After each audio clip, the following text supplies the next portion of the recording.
Welcome everyone, thank you. What's the feel in the room or feel at the conference so far? How many think that this is probably, well, first of all, how many people are here for the first time? Okay, so we got some, so that means if you didn't raise your hand, you're lying, you're here at least once before.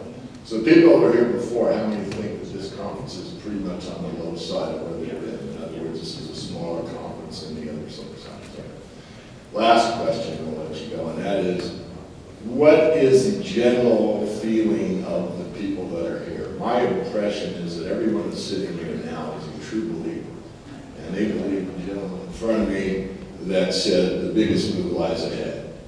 How many believe that the biggest move lies ahead? Okay. Because I got my neck out, it's out real far, and I've said that potentially 90% of the move comes in the last 10% of the time. And that's a fact. In fact, the exact numbers I don't remember, but I did the math.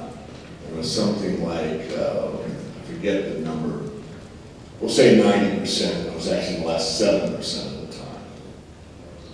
As the gentleman before me said, this next move up is where the big money is made. I've said that the easy money's been made. You got in the cycle when I got in the cycle, when silver was at $4 or $5, you bought in and you watched the manic panic buying in a small way, which is a lot of these juniors flew up and went up tenfold on no merit whatsoever, other than they had gold or silver in their name. When you're smart enough to cash out, you made some very good money. And of course, I stress having physical metals as well as the stocks, you know that.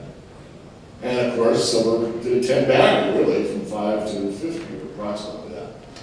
And of course now, I mean, a lot of people are out of the market, feel it's over, the top is in, etc. I don't believe that. But the title of this presentation is Silver Solutions. Before I forget, the new book is written. This is a copy. Can you see it from the front there? Does the cover look cool? Yeah. Thank you. The internet's incredible. You can go online. This was from Australia. And we put it out to a bunch of artists. And the artists came up, and we had, I don't know, 40 or 50 to choose from. But this one really struck us, so it's the one we chose. Anyway, this will be available to look at. It's the only copy. It'll be at my table, which is across from the registration desk. Title, Silver Solutions. Like the English language, there's more than one meaning to the word solutions. Part of it is a solution to a problem, and the other one is a solution like a chemical solution. We're going to touch on both those solutions today. So, let me get going here, so I'm going to get these slides to work. All right, the books, the one I just showed you, Silver Manifesto, it should be fully published probably within a month. We're going to go through the Amazon route. I'll probably, put a premium on it if I sign it, whatever. Don't want to belabor the point. I'm in the Investing Rules book that if you ever heard me present, I refer to that fairly often about the 10 rules of silver investing. By the way, there's some cards that you need to take one and pass around. It's right there in front of you. I'm going to make sure that everybody, it's on me, it's on the house. I'm going to give you the mortgage report for free for 30 days. So you get our best thinking. As much as I do in the public domain, as much as I do in the education, take this card with you. You can do it today, tomorrow, you can do it within a month. But you can use the URL, mortgagereport.com/free. If you're confused, you can call that phone number, you can email, try to make it as easy as possible. The only thing I couldn't come up with is like to, take out your cell phone right now and text yes to 552211, But that's about as simple as I can make it. And it's critical if you're in the market to get some help, possibly. Some people don't need it, I'm not saying everyone does. But we're pretty good at timing as well as everything else. And again, I continue to refer to the gentleman before me, but a lot of the cycle work is pretty similar to my work as far as what's ahead of us. So I'm going to go briefly through the silver market. I know that Jeffrey Christian was here. I look at both studies avidly. I usually get 2 copies of each report. One I just tear apart, highlight, circle, underline, and the other one I keep in my library, just pristine. So since Jeffrey already presented his case, they do vary This one comes from the Silver Institute. It's conducted by GFMS. I know Philip Plackwood and some of the people there. And I'm going to give you some of their numbers. So this is what the Silver Institute does.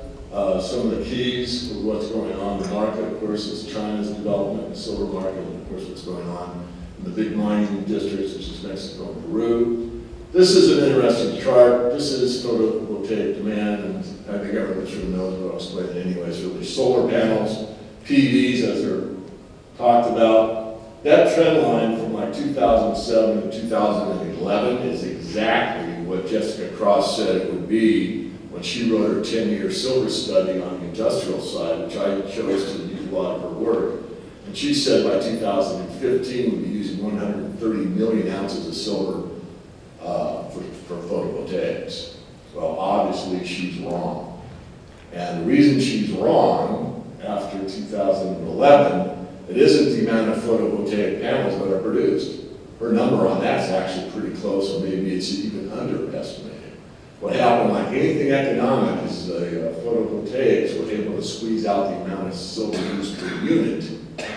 So her assumption was that you use so much silver per watt, and that wouldn't change, and it has changed. But if you think about it, that's actually a good thing, because what it means is that solar is becoming more and more economic for the person that wants to make a choice, say they're building a new house, to go off the grid and make their own electricity versus what it costs out of the power company. It's not there yet, I'm not saying that, but I'm saying that's the trend. I'm not a big proponent of solar, by the way. I'm an engineer. My background's aeronautical engineering. I have a pretty good background in science and, power generation, that type of thing.